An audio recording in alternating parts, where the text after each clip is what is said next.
Hello friends, रंशु classes में आपका स्वागत है। तो दोस्तों, आज की इस वीडियो के माध्यम से हम पढ़ने वाले हैं कक्षा 10वीं के सामाजिक विज्ञान के बहुत सारे बहुविकल्पीय प्रश्न को, जो आपको बोर्ड पेपर के लिए बहुत ही हेल्पफुल होने वाले हैं।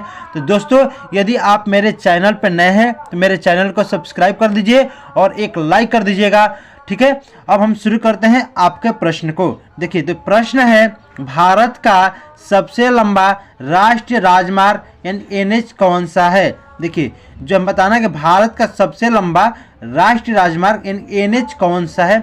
NH44, NH8, NH11, NH88। देखिए, जो भारत का राष्ट्रीय लंबा राष्ट्रीय राजमार्ग है वो है NH44 है, ठीक है। राइट आंसर इसका ए नंबर हो जाएगा। अगला नंबर है, निम्न में से किस वस्तु का निर्यातक भारत नहीं है। देखिए, बताना है इसमें कि किस वस्तु का निर्यातक भारत नहीं है, यानी किस वस्तु का निर्यात भारत नहीं करता है। देखिए, कॉफी, उर्वरक, तंबाकू, चाय। देखिए, इसका जो राइट आंसर हो जाएगा उर्वरक का निर्यातक भारत नहीं करता है, ठीक है। भारत में वायु परिवहन का राष्ट्रीयकरण कब किया गया। 1950, 1953, 1960, 1998। देखिए, तो भारत में वायु परिवहन का राष्ट्रीयकरण जो किया गया था वह 1953 ईस्वी में किया गया था। कब किया गया था? 1953 ईस्वी में। इसको नोट कर लीजिएगा, important question, very important question इस बोर्ड पेपर में आएगा ही आएगा, ठीक है। चलिए, बेल्जियम की राजधानी कहाँ है। यहाँ बताना है बेल्जियम की राजधानी कहाँ है। Brussels, Brazil, Bangkok, New York. तो देखिए, जो बेल्जियम की राजधानी है वो ब्रुसेल्स में है, यानी कि ऑप्शन नंबर ए इसका सही हो जाएगा। कहाँ पे है? ब्रुसेल्स में है, ठीक है। याद कर लीजिएगा, बेल्जियम की राजधानी ब्रुसेल्स में है, ठीक ना। अगला नंबर प्रश्न है कि श्रीलंका स्वतंत्र राष्ट्र कब घोषित हुआ। देखिए, श्रीलंका स्वतंत्र राष्ट्र कब घोषित हुआ। 1947 में, 1950 में, 1948 में, 1945 में। देखिए, जो श्रीलंका है स्वतंत्र राष्ट्र कब घोषित हुआ, तो हुआ था 1948 में स्वतंत्र राष्ट्र घोषित हुआ था। इसका राइट आंसर सी नंबर हो जाएगा। देखिए, very important question, very important, इसको नोट कर लीजिएगा, ये पेपर में आने ही वाला है, ठीक है।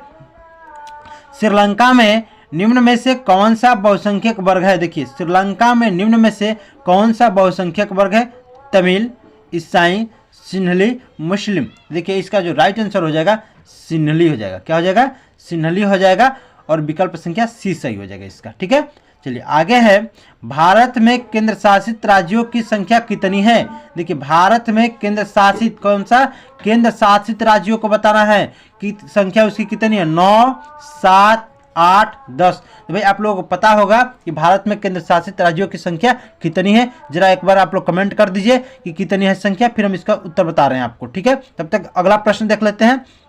निम्न में से कौन सा राज्य सूची का विषय है। देखिए, यहाँ बताना है राज्य सूची का विषय, यानी राज्य का विषय कौन सा है। देखिए, मुद्रा, विदेशी कार्य, बैंकिंग, व्यापार। देखिए, इसका जो राइट आंसर हो जाएगा व्यापार राज्य के सूची का विषय है, ठीक है। अब चलिए पिछले प्रश्न को देख लेते हैं। इसका कमेंट में आप लोग जवाब नहीं दिए अब तक। चलिए, तो इसका राइट आंसर हो जाएगा सी नंबर, यानी कि 8 संख्या है। भारत में केंद्र शासित राज्यों की संख्या कितनी है, तो 8 हो जाएगा इसका आंसर, ठीक है। याद कर लीजिएगा इसको। अब आगे है, भारत की विधायिका में महिला प्रतिनिधि का अनुपात क्या है। देखिए, भारत की विधायिका में महिला प्रतिनिधि का अनुपात क्या है। बहुत ही कम, बहुत अधिक, एक समान, कोई नहीं। देखिए, जो भारत की विधायिका में महिला की प्रतिनिधि बहुत ही कम है भाई, बहुत ही कम है। भारत में कितने राष्ट्रीय राजनीतिक दल है। भारत में कितने राष्ट्रीय राजनीतिक दल है। देखिए, 18, 20, 6, 2। तो इसका राइट आंसर क्या हो जाएगा? 6। भारत में 6 राष्ट्रीय राजनीतिक दल है, ठीक ना।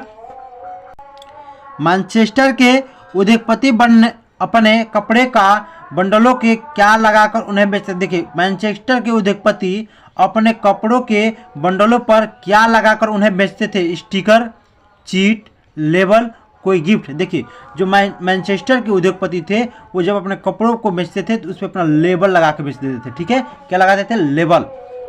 भारत में प्रिंटिंग प्रेस किस शताब्दी में आई? देखिए भारत में जो प्रिंटिंग प्रेस है किस शताब्दी में आई? 16वीं शताब्दी, 17वीं शताब्दी, 18वीं शताब्दी, 19वीं शताब्दी। यानी भारत की प्रिंटिंग प्रेस 16वीं शताब्दी में आई थी। कब आई थी? 16वीं शताब्दी में। इसका राइट आंसर ए नंबर हो जाएगा। ठीक है, चलिए पंजाब में भूमि निम्नीकरण का मुख्य कारण क्या है? गहन खेती, वनोन्मूलन, अधिक सिंचाई, अति पशुचारण। देखिए तो पंजाब में भूमि निम्नीकरण का मुख्य कारण क्या है? तो वो है अधिक सिंचाई। अधिक सिंचाई इसका राइट आंसर हो जाएगा, सी नंबर उसका उत्तर हो जाएगा। ठीक है, चलिए लेटराइट मिट्टी निम्न में से किस राज्य में पाई जाती है? देखिए लेटराइट मिट्टी निम्न में से किस राज्य में पाई जाती है? राजस्थान, हिमाचल प्रदेश, महाराष्ट्र, उत्तर प्रदेश। देखिए जो लेटराइट है वो महाराष्ट्र में पाई जाती है। इसका राइट आंसर सी नंबर हो जाएगा। चलिए अगला नंबर है, भारत में सबसे पहले वन एवं वन्य जीव संरक्षण अधिनियम किस वर्ष लागू किया गया? देखिए भारत में सबसे पहले वन एवं वन्य जीव संरक्षण लागू किस वर्ष किया गया? 1970, 1972, 1983, 1990। यानी इसका राइट आंसर क्या हो जाएगा? 1972। क्या हो जाएगा? 1972 इसका राइट आंसर हो जाएगा। ठीक है, चलिए अगला है, निम्नलिखित में से कौन सी एक खरीफ फसल है? गेहूं, सरसों, धान, चना। देखिए निम्नलिखित में से कौन सी एक खरीफ फसल है? देखिए जो खरीफ की फसल है धान हो जाएगा। इसका राइट आंसर भैया, राइट आंसर क्या हो जाएगा? धान, यानी कि सी नंबर सही है। निम्न में से कौन सी रोपड़ फसल है? गेहूं, चना, गन्ना, मूंगफली। देखिए जो रोपड़ की फसल होती है वो गन्ना होती है। कौन सी? गन्ना की फसल रोपड़ की फसल कही जाती है। यानी इसका राइट आंसर क्या हो जाएगा? सी नंबर हो जाएगा। झरिया प्रसिद्ध है। अरे भाई बताओ झरिया क्यों प्रसिद्ध है? लौह अयस्क के लिए, कोयला के लिए, तांबा के लिए, बक्साइट के लिए। यानी इसका राइट आंसर क्या हो जाने वाला है? तो देखिए जो झरिया है वो कोयला के लिए प्रसिद्ध है। क्यों प्रसिद्ध है? कोयला के लिए प्रसिद्ध है। राइट आंसर बी नंबर हो जाएगा। चलिए अगला है, निम्न में से कौन सा नगर भारत की इलेक्ट्रॉनिक राजधानी के रूप में जाना जाता है? देखिए निम्न में से कौन सा नगर भारत की इलेक्ट्रॉनिक राजधानी के रूप में जाना जाता है? दिल्ली, लखनऊ, भोपाल, बंगलुरु। देखिए तो इसका राइट आंसर क्या हो जाएगा? तो इसका राइट आंसर हो जाएगा बंगलौर। ठीक है, क्या हो जाएगा? बंगलौर। डी नंबर सही हो जाएगा। देखो लो भाई, जितना भी प्रश्न बता रहे हैं सबको बिल्कुल ही आप तैयार करके जाइएगा। आपको बोर्ड पेपर में जरूर आएगा इनसे इस वीडियो से प्रश्न। ठीक है, ऐसा ना सोचिएगा कि नहीं आने वाला, सब कुछ आने वाला है। देखिए अब तक आप लाइक नहीं किए हैं तो एक लाइक तो कर दीजिए।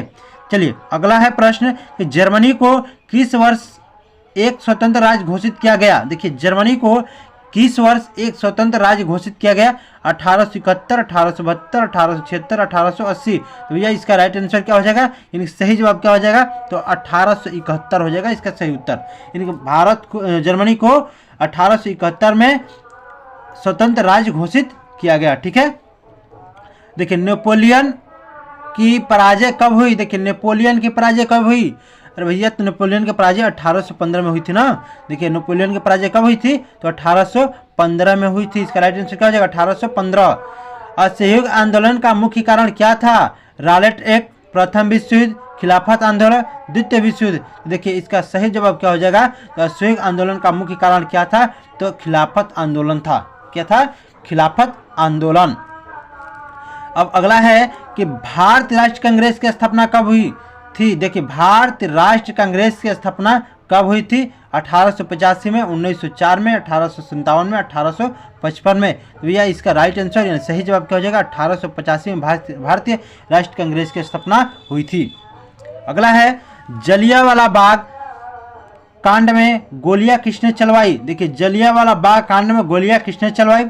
Mountbatten, lord Dalhousie, lord Irwin, general Dyer. तो देखिए इसका सही उत्तर क्या हो जाएगा? इसका सही उत्तर हो जाएगा जनरल डायर। जनरल डायर ने जलियांवाला बाग में गोलियां चलवाई थी। ठीक है, चलिए अगला है, भारत छोड़ो आंदोलन किसने प्रारंभ किया था? गोपाल कृष्ण गोखले, बाल गंगाधर तिलक, जवाहरलाल नेहरू, महात्मा गांधी। देखिए जो भारत छोड़ो आंदोलन शुरुआत हुआ था किसने किया था? तो महात्मा गांधी ने किया था। भारत छोड़ो आंदोलन महात्मा गांधी ने शुरुआत किया था। चलिए अगला है, यूरोपीय देशों ने मानचित्र पर लकीरें खींचकर किस महाद्वीप का आपस में बंटवारा कर लिया? देखिए यूरोपीय देशों ने मानचित्र पर लकीरें खींचकर किस महाद्वीप का आपस में बंटवारा कर लिया? Asia, Africa, America, Australia. तो इसका सही जवाब हो जाएगा अफ्रीका। ठीक है, अगला है, कौन सा देश केंद्रीय शक्तियों में सम्मिलित था। देखिए केंद्रीय शक्तियों में सम्मिलित कौन सा देश था? ब्रिटेन, फ्रांस, जर्मनी, रूस।